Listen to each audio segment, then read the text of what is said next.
Hello students, आज हम लोग क्लास 10 का भौतिकी अध्याय 10 और उसका पार्ट 4 करेंगे। पार्ट 1, पार्ट 2 और पार्ट 3 जो है डाल दिया गया है। आप पहले उसको देख लें, उसके बाद जो है देखें तो ज़्यादा समझ में आएगा। ऐसे अगर नहीं भी देखेगा तो भी समझ में आएगा, क्योंकि आज का जो टॉपिक है वो अलग है। आज का जो टॉपिक है वो आवर्धन है कि आवर्धन क्या होता है, समतल दर्पण की आवर्धन क्षमता है, फिर अवतल दर्पण की आवर्धन क्षमता क्या है, फिर तथा उत्तल दर्पण की आवर्धन क्षमता क्या है। तो आप कहिएगा कि समतल दर्पण की आवर्धन क्षमता तो नहीं दिया हुआ है सिलेबस में, लेकिन फिर भी इसको बताना पड़ेगा, क्योंकि ये सब तब बढ़िया से और समझ में आपको आएगा। ठीक है, तो जैसे आवर्धन का अगर हम बात करें, सबसे पहले आवर्धन का, तो आवर्धन का जो एनसीईआरटी में जो परिभाषा दिया है वो लिखा है, प्रतिबिंब की ऊंचाई तथा बिंब की ऊंचाई के अनुपात को आवर्धन कहते हैं। यानी कि ये प्रतिबिंब की ऊंचाई और ये बिंब की ऊंचाई, ये दोनों का जो अनुपात है उसी को क्या कहते हैं, आवर्धन कहते हैं। यानी इसे एम से सूचित किया जाता है। यहाँ पे एम बराबर जो है ये होता है। एच डैश क्या होता है, प्रतिबिंब की ऊंचाई, और एच क्या हुआ, बिंब की ऊंचाई। ठीक है, अब हम लोग आवर्धन को व्यवहारिक रूप से बात करेंगे कि आवर्धन क्या है। तो आवर्धन क्या होता है कि वो जो है वस्तु का जो प्रतिबिंब बनता है किसी भी दर्पण में, किसी भी दर्पण में जो वस्तु का जो प्रतिबिंब बनता है वो कितना बड़ा बनेगा, कितना छोटा बनेगा, या वस्तु के बराबर बनेगा, यही चीज़ कौन बताता है, हम लोग को आवर्धन बताता है। जैसे कि अगर हम एग्जाम्पल लेते हैं कि समतल दर्पण, जैसे अगर समतल दर्पण का एग्जाम्पल लेकर हमको आपको समझाएं तो ज़्यादा समझ में आएगा। जैसे यहाँ पे हम ले लेते हैं समतल दर्पण। ठीक है, समतल दर्पण। अब समतल दर्पण जो है ये आपको पता है समतल दर्पण कैसा होता है, इसको प्लेन मिरर कहते हैं। तो ये समतल दर्पण बना लिए और इसके पोल से एक लकीर खींच दिए, जिसको हम लोग मुख्य अक्ष बोलते हैं। मुख्य अक्ष, ये हो गया मुख्य अक्ष। तो मान लीजिए कि वस्तु को यहाँ पे रखे हम, तो इसका जो प्रतिबिंब बनता है वो वस्तु के पीछे बनता है, ये भी पता है। ठीक है, और अगर मान लीजिए कि ये 5 फीट का है, मान लीजिए 5 फीट का है, तो प्रतिबिंब भी जिसका कितना का बनता है, 5 फीट का ही बनता है। क्योंकि आपको पता है कि समतल दर्पण में वस्तु को जितना ऊंचाई का रखेंगे उतना ऊंचाई का प्रतिबिंब भी बनता है। तो यहाँ पर अगर 5 फीट का रखे तो यहाँ पर इसका जो प्रतिबिंब बना ये भी कितना बना, 5 फीट का बना। तो अगर इसका हम आवर्धन निकालेंगे कि समतल दर्पण का आवर्धन, समतल दर्पण की आवर्धन क्षमता, तो इसका क्या निकलेगा। तो आवर्धन, अब जैसे कि यहाँ पे निकालने के लिए m का फॉर्मूला क्या दिया होता है, एच डैश बाई एच, है ना। तो एच डैश मतलब प्रतिबिंब की ऊंचाई यहाँ लिखा हुआ है, लिख दिए हैं पहले से ही।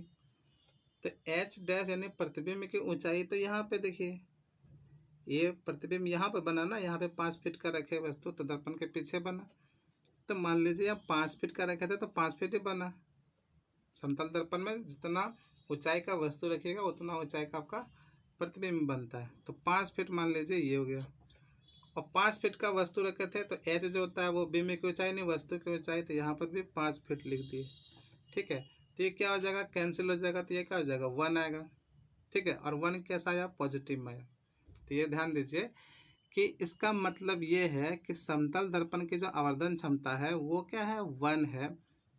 और इस 1 को आप समझ लीजिए कि ये 1 जो है मतलब कह रहा है कि वस्तु का जो साइज होगा, वस्तु का प्रतिबिंब का जो साइज होगा, प्रतिबिंब का साइज जो होगा वो वस्तु के बराबर होगा। ये 1 क्या बतलाता है कि प्रतिबिंब का जो साइज होगा वो वस्तु के बराबर होगा। इसलिए हम लोग क्या कहते हैं कि समतल दर्पण की जो आवर्धन क्षमता होता है वो क्या होता है, 1 होता है। ठीक है, अब यहाँ पे पॉजिटिव क्यों लिखे, ये बात भी आता है। तो पॉजिटिव इसलिए लिखे क्योंकि जब पॉजिटिव जब होता है तो इसका मतलब होता है कि दर्पण जो है, दर्पण में जो प्रतिबिंब बन रहा है वो कब बन रहा है, सीधा बन रहा है। पॉजिटिव का मतलब कि प्रतिबिंब कैसा बनेगा, सीधा बनेगा। और ये भी आपको पता है, पिछला वीडियो में बताएं कि जो सीधा होता है तो वो क्या होता है, आभासी होता है। ठीक है।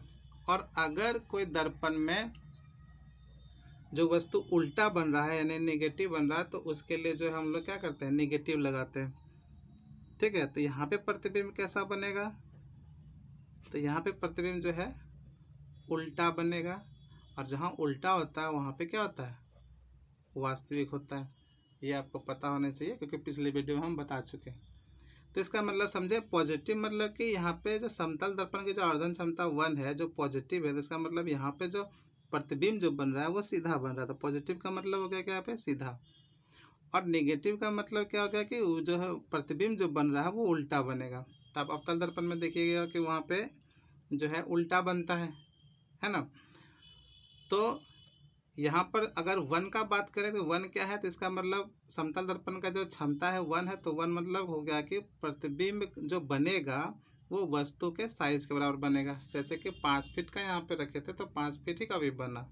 तो इसका मतलब समतल दर्पण की आवर्धन क्षमता क्या है, +1 है। ठीक है। ये आपको समझ में आ गया होगा, कोई डाउट नहीं हुआ। और फिर भी कोई डाउट है तो आप कमेंट में लिखिए, उसका जवाब जो है हम देंगे। फिर तो ये आपका आवर्धन समझ में आ गया। तो आवर्धन को अगर हम अपने भाषा में लिखेंगे कि आवर्धन क्या है, तो हम कह सकते हैं कि आवर्धन जो है वो किसी भी दर्पण की क्षमता होती है जिसमें क्या करती है कि वस्तु का जो प्रतिबिंब को वो कितना गुना बड़ा बनाएगी या उसी के बराबर बनाएगी या फिर उससे छोटा बनाएगा। ठीक है। तो जैसे यहाँ पे कि m बराबर 1 आया तो इसका मतलब समतल दर्पण के जो आवर्धन क्षमता है वो 1 गुना है। ठीक है, वो 1 गुना है। और एनसीईआरटी में जैसे दिया हुआ है कि प्रतिबिंब की ऊंचाई तथा बिंब की ऊंचाई का अनुपात का आवर्धन करते हैं, ये तो आपको फॉर्मूला दिया हुआ है ताकि इसे निकाल सकते हैं। लेकिन आवर्धन का जो व्यवहारिक जो परिभाषा होगा या उसको समझने के लिए जो सब बढ़िया शब्द होगा तो वो यही है कि आवर्धन जो होता है वो किसी भी दर्पण के प्रकार से क्षमता होता है कि वो उस वस्तु का जो प्रतिबिंब है कितना गुना बड़ा बनाएगा या उस वस्तु के बराबर बनाएगा या उस वस्तु से छोटा बनाएगा। तो समतल दर्पण में वस्तु के बराबर बनाता है, तो बराबर जब बनाता है इसका मान क्या आ जाता है, 1 आ जाता है। यहाँ पे हम लिख दिए हैं कि प्रतिबिंब का साइज वस्तु के बराबर बनेगा। पॉजिटिव का मतलब क्या हो गया कि पॉजिटिव मतलब वस्तु का जो प्रतिबिंब बनेगा वो सीधा बनेगा। और नेगेटिव का मतलब होगा कि जो प्रतिबिंब बनेगा वो उल्टा बना होगा। तो ये नेगेटिव आप अवतल दर्पण में देखिएगा। ठीक है, तो समझ में आ गया होगा। अब हम लोग बात करते हैं, देखिए आवर्धन हो गया, समतल दर्पण की क्षमता हो गया, अवतल दर्पण की क्षमता बात करेंगे। तो अवतल दर्पण की क्षमता के बारे में बात करते हैं। तो यहाँ पे लिखते हैं अवतल दर्पण की क्षमता। ठीक है, तो सबसे पहले हम क्या कर लेते हैं कि अवतल दर्पण बना लेते हैं। ठीक है, ये मेरा अवतल दर्पण बन गया और फिर इसका एक मुख्य अक्ष खींच देते हैं पोल से होते हुए। ठीक है, फिर आप जो है अवतल दर्पण में आप पिछले वीडियो में पढ़े होंगे जिसमें हम बताए हैं कि अवतल दर्पण में जब वस्तु को रखा जाता है दर्पण के सामने, ठीक है, ये दर्पण के सामने, ये मान लीजिए दर्पण के सामने रखे 1 2 3 4 5 और एक बना देते हैं 6। तो इसका जो प्रतिबिंब बनता है वो ऐसे बनता है, छोटा फिर बड़ा फिर वस्तु के साइज का फिर वस्तु से बड़ा और फिर उससे भी बड़ा। तो अवतल दर्पण की जो क्षमता होता है यानी मैग्निफिकेशन होता है वो क्या होता है, वो 1 के बराबर भी होता है। क्यों 1 के बराबर होता है, इसलिए होता है क्योंकि जब हम उसमें पढ़े होंगे कि जब हम वक्रता केंद्र पर रखते हैं, ठीक है, वस्तु को जब हम वक्रता केंद्र पर रखते हैं तो वहाँ पे मेरा क्या बनता है, बराबर बनता है। तो वस्तु के साइज का अगर प्रतिबिंब भी बने कि दोनों बराबर बने तो वहाँ पर हम लोग क्या लिखते हैं, 1 लिखते हैं। ठीक है, अब अवतल दर्पण में 1 यहाँ पे लिखते हैं लेकिन यहाँ पे प्लस नहीं लिखते हैं, यहाँ पे माइनस देते हैं। क्यों, क्योंकि इसमें तो देखिए यहाँ पे रखे हैं तो इसका क्या बन रहा है, सब उल्टा बन रहा है ना। ठीक है, लेकिन फिर भी यहाँ 1 का मतलब समझ लीजिए कि यहाँ पे वस्तु का बराबर भी बनता है अवतल दर्पण में, और दूसरी बात कि ये वस्तु से बड़ा भी बनता है। देखिए कि अगर हम जो है जैसे जैसे दर्पण के नज़दीक लाते हैं तो जिसका प्रतिबिंब है वो पीछे बनता जाता है, और वो क्या बनता है, बड़ा बनता है। यहाँ देखिए छोटा से बड़ा बना हुआ, तो इसका मतलब क्या है कि अवतल दर्पण की आवर्धन क्षमता 1 से बड़ी भी होगा। और तीसरा बात जो है वो है कि आवर्धन क्षमता 1 से छोटा भी होगा। छोटा कब होगा, जब वस्तु को हम अनंत पर रखते हैं तो उसका जो इमेज है वो फोकस पर बनता है। तो फोकस पर क्या होता है, वस्तु से छोटा और बहुत ही छोटा होता है। तो इसका मतलब जो प्रतिबिंब है और जो वस्तु है अनंत पर रखे वो से बहुत छोटा बना। तो इतना छोटा बना कि वो बिंदु साइज का बन जाता है। तो उस समय जो होगा क्या होगा कि आवर्धन जो है वो 1 से छोटा पे होगा। ठीक है, पहली बात। उसके बाद देखिए कि यहाँ पर जो है एक वस्तु सीधा भी बनता है वो दर्पण के पीछे। तो जब इसका बात करेगा, ठीक है, तो ये हो जाएगा आपका पॉजिटिव। क्यों, क्योंकि यहाँ पे वस्तु सीधा बन रहा है। जब आप न्यूमेरिकल बनाइएगा तो उस समय चिन्ह परिपाटी पढ़िएगा। चिन्ह परिपाटी में जो है अवतल दर्पण में कौन प्रतिबिंब जब बनेगा, क्वेश्चन में दिया रहेगा तो उसमें प्लस लेना है कि माइनस लेना है, तो वो इसी से आपको पता चलेगा। ठीक है ना। तो यहाँ पे जो है वस्तु उल्टा बन रहा है तो इसका मतलब क्या है, माइनस है, और वस्तु सीधा बन रहा है यानी प्लस है। यानी कि आवर्धन क्षमता जो होता है अवतल दर्पण में, तो कभी m का वैल्यू प्लस भी होगा यानी पॉजिटिव, और कभी माइनस भी होगा यानी नेगेटिव। क्यों, क्योंकि अवतल दर्पण में सीधा भी बनता है, ये याद होगा, और सीधा जहाँ पे होगा तो उसका मतलब क्या होगा कि आभासी होगा। अब ये क्यों लिख रहे हैं, क्योंकि क्वेश्चन में कभी अवतल दर्पण का नाम जिक्र नहीं किया और सिर्फ वो प्रतिबिंब बना दिया कि सीधा और आभासी बना है। तो आप उसको मान लीजिए कि मान निकालिए, तो उसमें m का वैल्यू इसमें आपको पॉजिटिव लेना है, और नेगेटिव का मतलब कि जो अवतल दर्पण है इसमें अवतल दर्पण में जो इमेज है वो अधिकतर सब क्या बनता है, उल्टा बनता है, यानी प्रतिबिंब सारा उल्टा बनता है। तो उल्टा का मतलब आपको पहले भी बताए कि जहाँ पे उल्टा होगा तो वहाँ पे क्या होता है, वास्तविक भी होता है। समझ में आया ना। तो हम कह सकते हैं कि अवतल दर्पण की क्षमता एक के बराबर भी होता है, 1 से बड़ा भी होता है, और 1 से छोटा भी होता है। तो एक लाइन हम यहाँ पे लिख देते हैं कि अवतल दर्पण की क्षमता वस्तु से बड़ा, ठीक है, सॉरी, अवतल दर्पण की यहाँ पे आवर्धन क्षमता लिख देते हैं, आवर्धन क्षमता। अच्छा, यहाँ भी नहीं लिखे, अवतल दर्पण की क्षमता लिख दिए तो यहाँ पे लिखते हैं अवतल दर्पण की आवर्धन क्षमता। ठीक है, कोई दिक्कत अब नहीं होना चाहिए। तो अवतल दर्पण की आवर्धन क्षमता क्या होता है, तो ये ध्यान से देखिए कि वस्तु से बड़ा, वस्तु के बराबर, और वस्तु से छोटा प्रतिबिंब बनेगा। ठीक है, तो ये अवतल दर्पण का हो गया।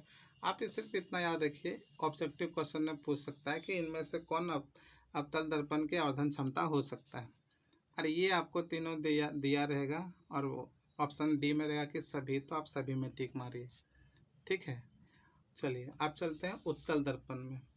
तो नेक्स्ट जो है उत्तल दर्पण की आवर्धन क्षमता बात करते, तो यहाँ लिख देते हैं उत्तल दर्पण की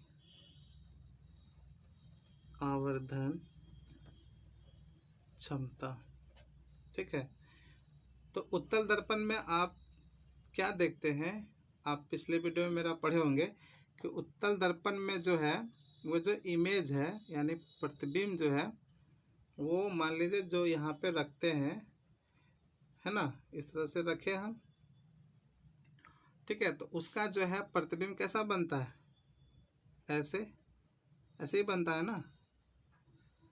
तो इस तरह से प्रतिबिंब जो है बनता है। तो इसमें देखिए कि यहाँ पे वस्तु को रखे प्रतिबिंब इधर बना, तो यानी कि सब ये सब क्या होता है, वस्तु से छोटा बनता है। जो प्रतिबिंब जितना भी बनता है वस्तु से छोटा छोटा बनता है। तो इसका मतलब हम लोग क्या लिख सकते हैं कि m जो होता है वो क्या होता है, 1 से छोटा होता है। यानी कि उत्तल दर्पण की आवर्धन क्षमता क्या होता है, 1 से छोटा होता है। इसका मतलब ये है कि उत्तल दर्पण में वस्तु का जो प्रतिबिंब जो बनाएगा वो हमेशा वस्तु से छोटा बनाएगा। ठीक है, तो यहाँ पर जो है आप लिख भी सकते हैं कि उत्तल दर्पण का जो उत्तल दर्पण की जो आवर्धन क्षमता होता है वो क्या होता है, m से 1 से कम होती है और वो वस्तु से हमेशा छोटा बनाता है प्रतिबिंब को। ठीक है, समझ में आ गया होगा। तो आप देख लिए कि तीनों दर्पण का हम लोग बात किए।